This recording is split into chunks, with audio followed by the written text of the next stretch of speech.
Hello दोस्तों, CS के channel पर आप सबका एक बार फिर से स्वागत है। हम लोग आज गॉस के नियम का अनुप्रयोग पढ़ने वाले हैं। ठीक है, तो वीडियो को देखिए, शेयर कीजिए, लाइक कीजिए, सब्सक्राइब कीजिए। ठीक, तो पहला अनुप्रयोग में हम लोग देखेंगे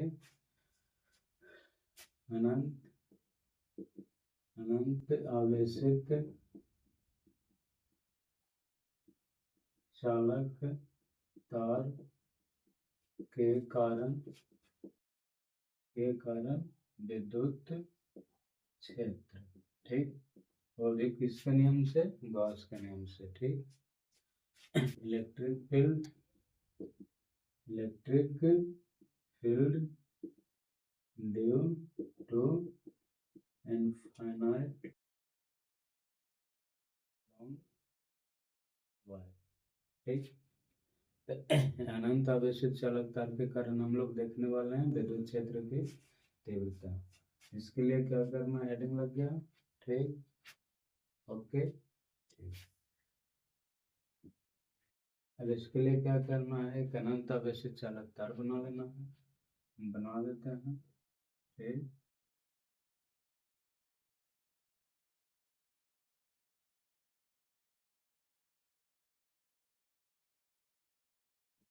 प्लस वाला भाग लेते हैं, माइनस वाला भी आप लोग बना सकते हैं। हम यहाँ पर कुछ ले रहे हैं, प्लस लेके बना रहे हैं। ठीक, अब होता क्या है कि इससे आर दूरी पर एक पी बिंदु ले लेते हैं, जिससे एक गॉसियन पृष्ठ जाएगा और ये रेखीय विषय है, इसलिए गॉसियन पृष्ठ का जो आकार होगा, आकृति होगा, कैसा होगा?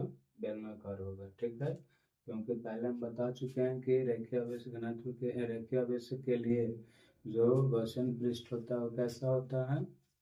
बेलनाकार होता है। बेलनाकार बना लेते हैं।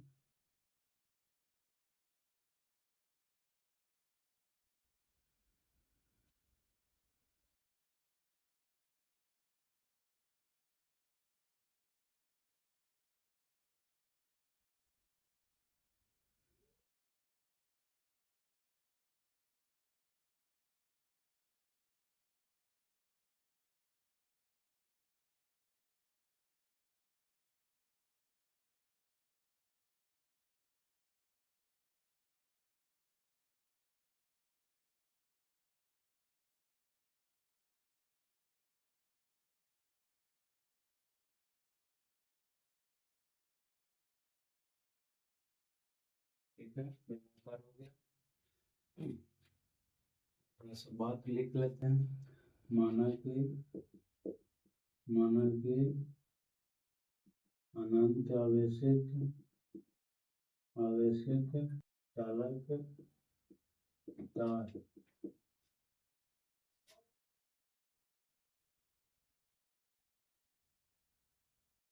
इसके कारण P बिंदु पर क्षेत्र ज्ञात करना है। इससे होकर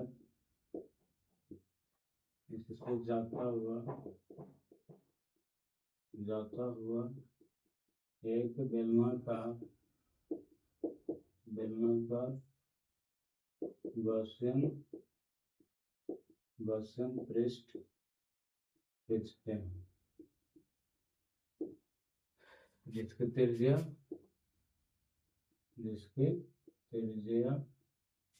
स्मॉल आर। ठीक, ये जो हो गया, ये दूरी जो लेने हैं त्रिज्या बन गया, क्योंकि बेलनाकार पृष्ठ हो गया, ये भी कुछ हो गया, त्रिज्या बन गया। अब क्या करते हैं, गॉस का नियम लगाते हैं। गॉस के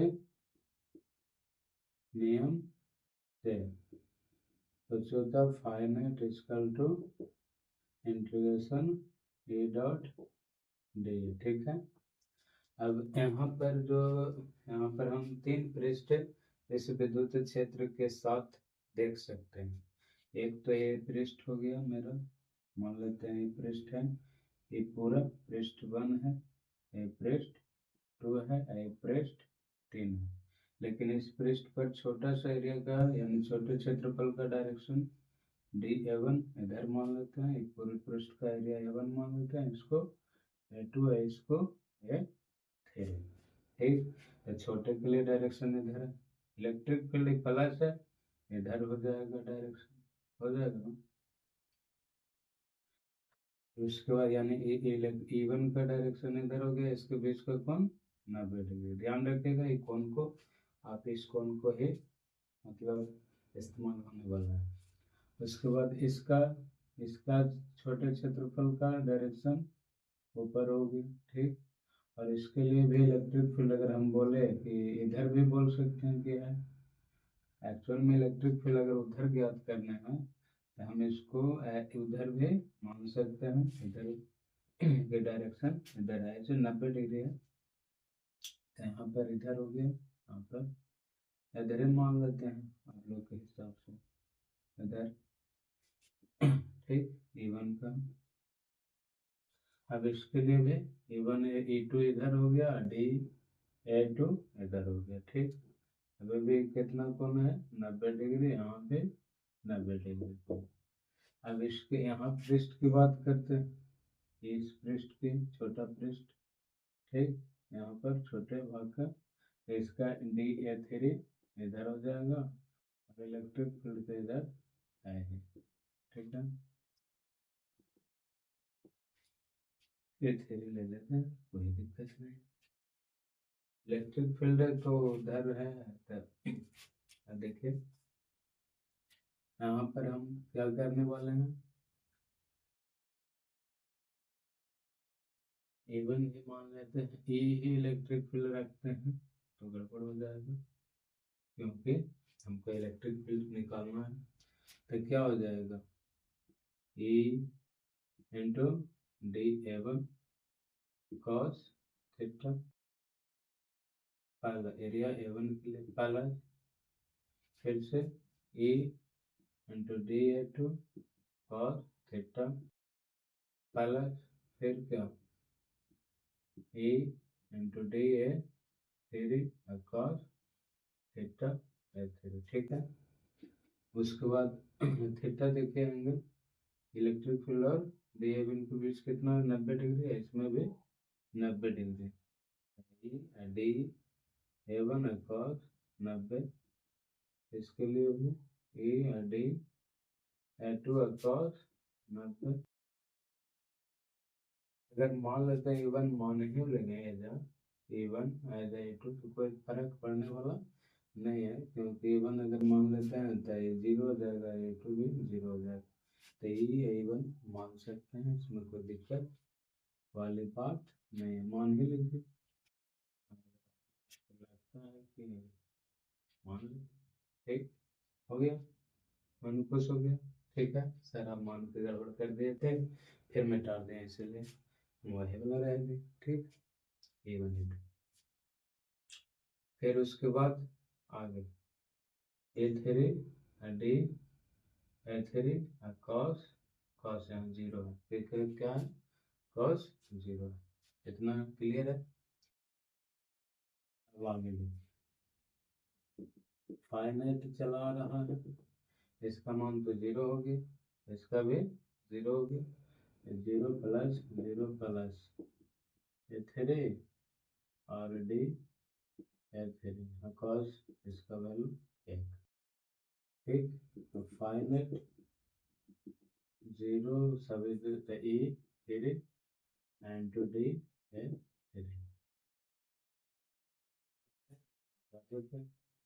यहाँ पर फाइनाइट A3 क्योंकि पता ही है कि dx का इंटीग्रेशन x होता है, dv का b होता है। ठीक है, तो इसी तरह से यानी E3 हमको निकल गया, यहाँ पर विद्युत क्षेत्र P बिंदु पर, और P बिंदु पर हम इसी को E माने हैं, तो E बराबर E3 बराबर, अभी रुक जाइए, फाइनाइट अभी लिख देते हैं, फाइनाइट बराबर